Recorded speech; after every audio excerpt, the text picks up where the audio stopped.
India live TV, सच सबसे आगे।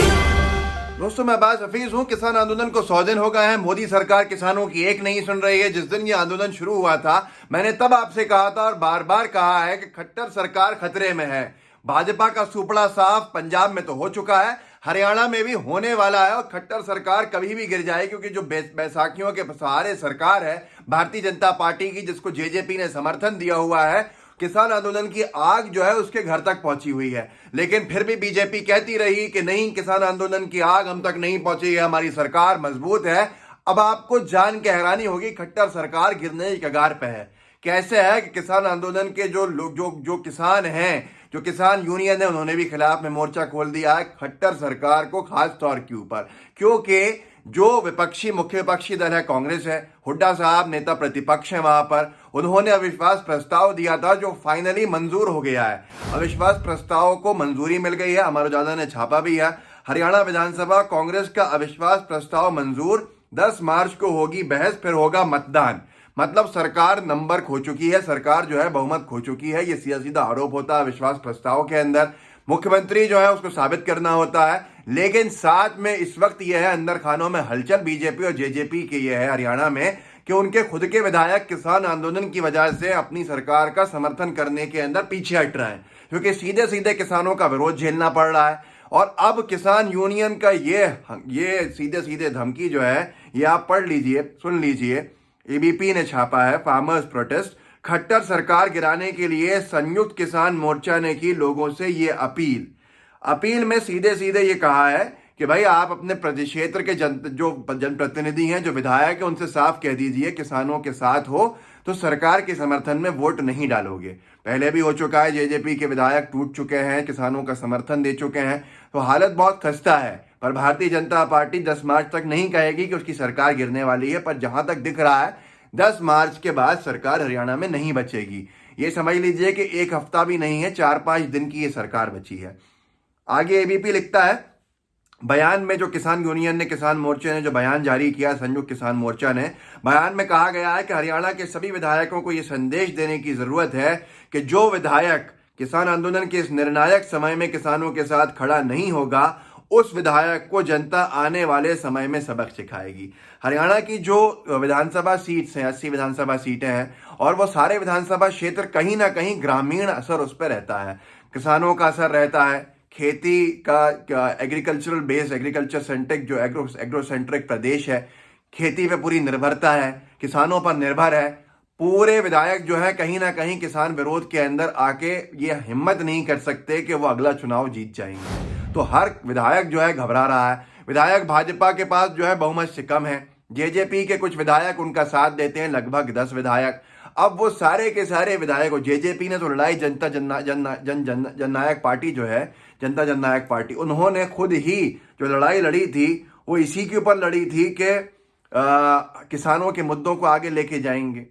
अब ये सारे के सारे चौटाला की जो पार्टी है, और दुष्यंत चौटाला उप मुख्यमंत्री हैं, अब ये घबराहट शुरू हो गई है। घबराहट और भी शुरू इसलिए हुई है कि देखिए, 10 मार्च को जो बहस होने वाली है, उसके पहले अमरजीत डांडा, जो जेजेपी के विधायक हैं, जननायक जनता पार्टी जिसकी मैं बात कर रहा था, जननायक जनता पार्टी जिसके सहारे ये सरकार है, अमरजीत डांडा और सुरजा खेड़ा, ये पहले ही किसानों के समर्थन में आ चुके हैं।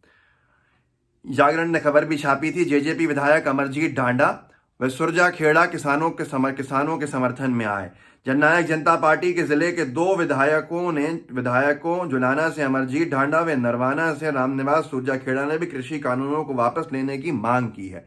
अब इसको सबको देखते हुए साफ संकेत, इबारत दीवार पे साफ लिखी है, कोई ना समझ है तो उसको नहीं समझा सकते। हरियाणा की सरकार यूं यूं हिल रही है, और हिलने के ऊपर अब गिरने की कगार पे ऐसे हो गई कि पहले तो अध्यक्ष महोदय ने बहुत वक्त तक अविश्वास प्रस्ताव जो कांग्रेस का था उसको टाला, लेकिन अब जब सदन की शुरुआत हुई, राज्यपाल का अभिभाषण हुआ, उसके बाद हुड्डा जी खड़े होकर बोले कि हमारे अविश्वास प्रस्ताव पे क्या कार्रवाई हुई।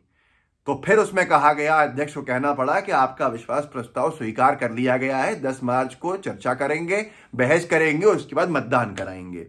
अब यहाँ पर जो किसानों ने, जो संयुक्त किसान मोर्चा ने जो अपनी अपील जारी की है, उसको एबीपी ने छापा है। मैं आपको पढ़ के सुना देता हूँ। हरियाणा की मनोहर खट्टर सरकार को गिराने को लेकर संयुक्त किसान मोर्चा ने लोगों से अपील की है कि वो 10 मार्च को अविश्वास प्रस्ताव के लिए होने वाली वोटिंग में सरकार के खिलाफ वोट करने के लिए बीजेपी जेजेपी विधायकों पर दबाव बनाए। संयुक्त किसान मोर्चा ने एक बयान जारी कर लोगों से कहा है कि लोग बड़ी संख्या में इकट्ठा होकर विधायकों के पास जाएं और उनसे अपील करें कि वह अविश्वास प्रस्ताव में किसान विरोधी बीजेपी जेजेपी सरकार के खिलाफ वोट डालें।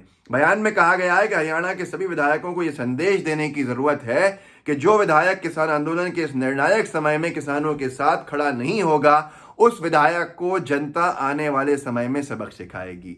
हालत टाइट है दुष्यंत चौटाला की पार्टी जननायक जनता पार्टी की और भारतीय जनता पार्टी की, दोनों के विधायक इस वक्त एकजुट नहीं हो पा रहे हैं, क्योंकि विधायक अगर साथ दे देंगे सरकार का तो जिंदगी में कभी विधायक बन नहीं पाएंगे। किसानों का साफ कहना है हमारे साथ हो या अपनी पार्टी के साथ हो, जनता चुनती है, किसानों ने चुन के भेजा है, साथ खड़े होना पड़ेगा। पार्टी को बचा लोगे, सरकार को बचा लोगे, अगले चुनाव के अंदर हम निपटा देंगे पूरे के पूरे विधायकों को, चुनाव में जब सामने आएंगे। तो ये सारे के सारे हालात देखकर कोई बेवकूफ़ जो उसको जानकारी ना हो, बेवकूफ़ शायद कठोर शब्द होगा, कोई ना समझ जिसको जानकारी नहीं हो, जो ये राजनीति की जानकारी लेने के अंदर इंटरेस्टेड नहीं हो, इच्छा नहीं रखता हो, उसको भी समझ में आ रहा है कि जो जननायक जनता पार्टी के सहारे भाजपा की सरकार, खट्टर सरकार हरियाणा में है, अब वो पूरी तरह से हिल चुकी है।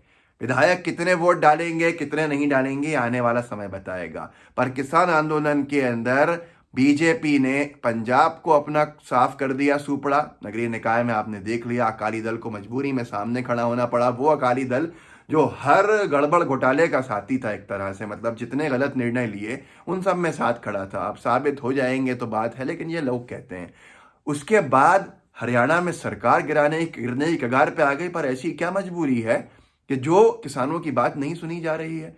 तो ये आने वाला समय बताएगा। लेकिन मैंने पहले दिन से कहा था 100 दिन किसान आंदोलन कि जनता नहीं इनको बर्दाश्त करेगी हरियाणा के अंदर, और सरकार इनकी अब बचेगी नहीं।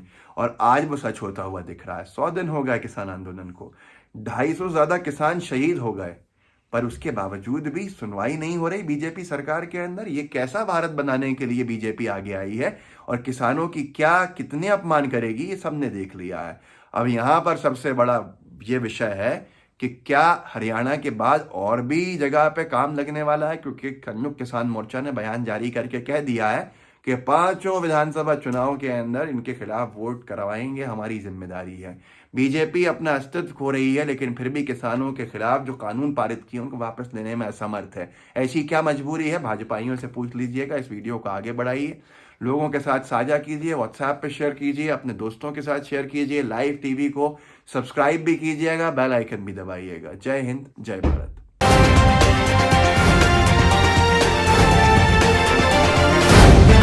द लाइव टीवी, सच सबसे आगे।